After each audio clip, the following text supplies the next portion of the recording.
Hey, yep, say a little prayer for you.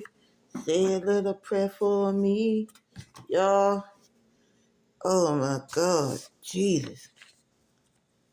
Ugh, they were coughing all last night, the daggone GERD. I wouldn't wish that on nobody. Nobody, not even your enemy. Go ahead and let's read this Romans chapter 3. Get through it. Pray for God's grace in my throat, in my chest and stuff healed up. Then what advantage has the Jew, or what is the value of circumcision? Much in every way. To begin with, the Jews were entrusted with the oracles of God. What if some were unfaithful? Does their faithlessness nullify the faithfulness of God? By no means. Let God be true, though every one were a liar, as it is written, that you may be justified in your words and prevail when you are judged. But if our unrighteousness serves to show the righteousness of God, what shall we say? That God is unrighteous to inflict wrath on us? I speak in a human way. By no means.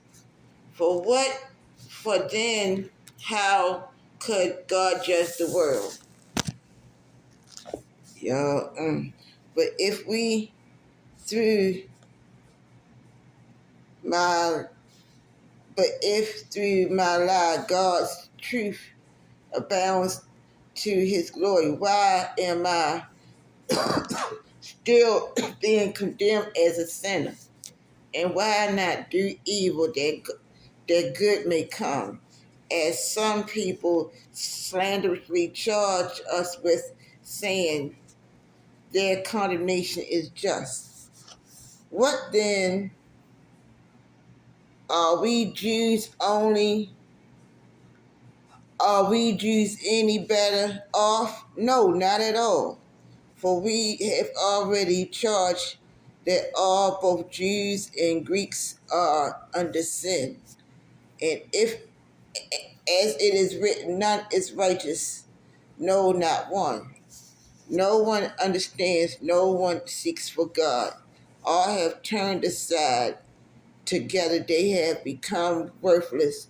No one does good, not even one. Their throat is an open grave. They use their tongues to deceive.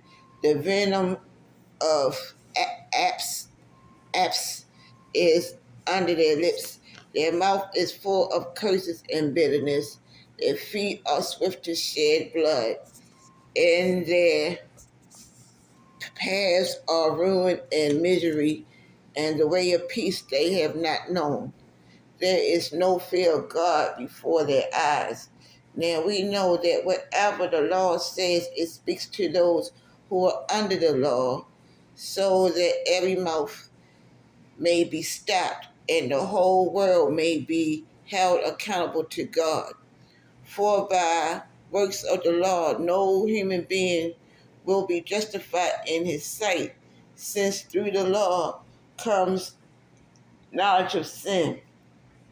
But now the righteousness of God has been manifested apart from the law. Although the law and the prophets bear witness to it, the righteousness of God through faith in Jesus Christ for all who believe.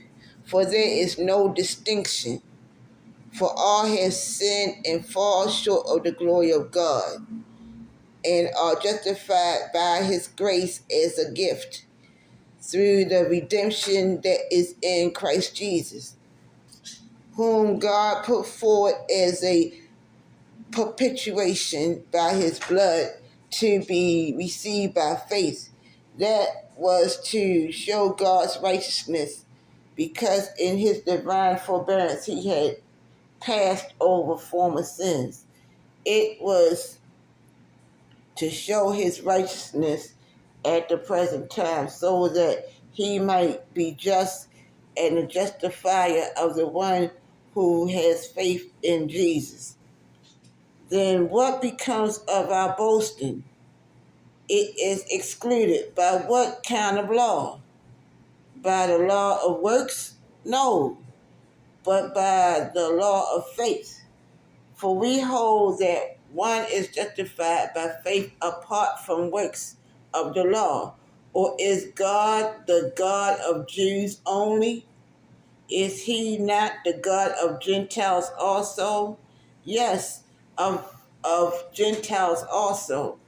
Since God is one, who will justify the circumcised by faith and the uncircumcised through faith?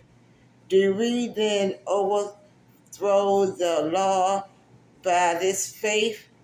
By no means. On the contrary, we uphold the law. Okay, y'all, so that was Romans chapter 3. So I'll read chapter 4 tomorrow. Oh, y'all, okay, be blessed.